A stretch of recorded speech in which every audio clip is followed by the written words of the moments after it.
노무현 전 대통령과 김정일 북한 국방위원장의 정상회담 대화록을 유출한 새누리당 김무성 의원이 검찰에 의해 무혐의 처분을 받았습니다.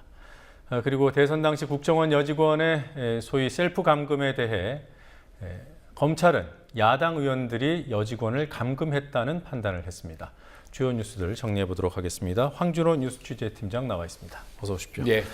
먼저 김무성 의원 NLL 대화록 유출 혐의 무혐의 판단 나왔어요. 예. 공공기록물 관리법 위반 혐의로 고발돼서 지난 1년 가까이 검찰이 수사를 했었는데 공공물기록법 관리법에는 업무 처리 중에 알게 된 비밀을 누설한 자를 처벌하게 되어 있습니다. 그렇지만 김무성 의원은 정상회담과 관련한 업무를 처리하는 당사자가 아니다라는 이유로 무혐의 처분을 내렸습니다. 박근혜 대선 캠프 종합상황실장이었던 권영세 주중대사도 같은 이유로 무혐의 처분을 받았습니다. 고발된 사람들 중에서 딱 한 사람, 정문원 의원만, 새누리당의 정문원 의원만 노무현 대통령이 정상회담에서 NLL을 포기했다고 맨 처음 얘기한 문제로 벌금 500만 원의 약식 기소됐습니다. 정 의원이 청와대 통일비서관을 하면서 이명박 정부 때 청와대 통일비서관을 하면서 비밀을 알게 된 거니까 업무 처리 중에 알게 된 비밀 누설, 이 상황에 해당한다는 겁니다. 네. 자, 약식 기소면 앞으로 재판이 어떻게 진행되는 거죠? 예, 약식 기소는 피고인은 법정에 서지 않고 서류만으로 심리해서 벌금형을 부과하게 됩니다. 국가기밀을 유출했지만 뭐 그렇게 큰일이 아니다라고 본 것, 그렇게도 해석이 되는데요. 윤은걸 서울중앙지법 제2차장은 전직 대통령의 발언과 관련한 것이라서 국민의 알 권리도 있다고 봤다라고 자신들의 판단을 정당화했습니다.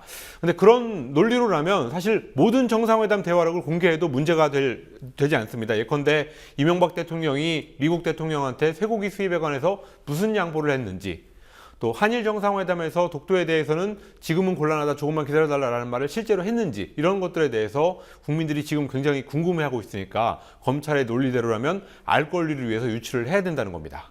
네, 윤은걸 2차장이에요. 예. 네, 좀 낯이 익은 이름입니다.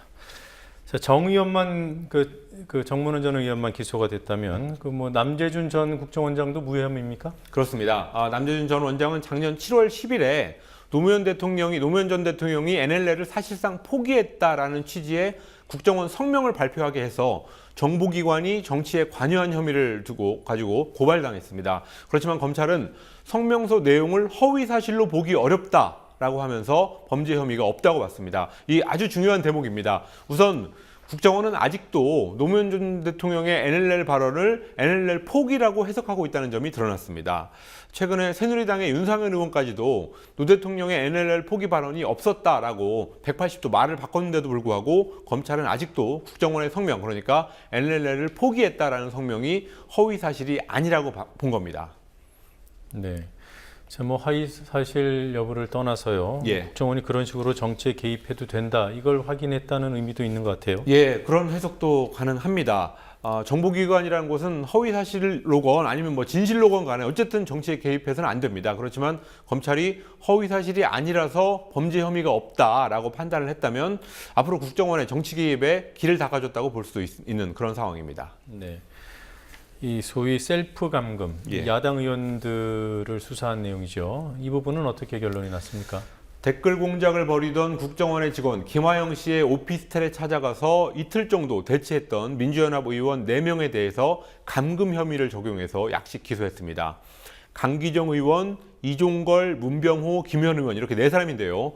윤은걸 제2차장은 민주당 의원들은 대치 상황이 종료될 때까지 김화영 씨가 컴퓨터를 제출하기 전까지 누구든 오피스텔에 들어가거나 나오지 못하게 하려고 했다라고 하면서 기소의 이유를 밝혔습니다.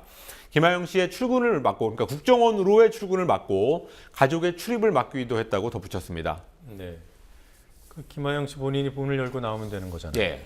네. 그 밖에서 출근을 막았다, 이렇게 본 거군요. 그렇습니다. 그동안 정부와 여당 국정원이 했던 주장을 검찰이 그대로 되풀이했습니다.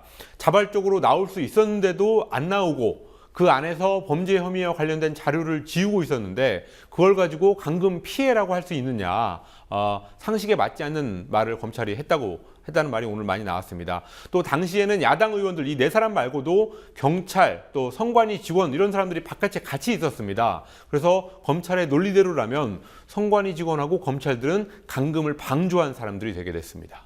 네, 이 야당 의원들 약식 기소를 받아들이지 않겠어요? 예, 의원들을 4명은 정식 재판을 해라 이렇게 청구하기로 했습니다. 약식 기소라는 게 약식이긴 하지만 어쨌든 죄를 인정한 건데 죄가 아니라는 걸 가리기 위해서 정식 재판을 해야 된다는 겁니다.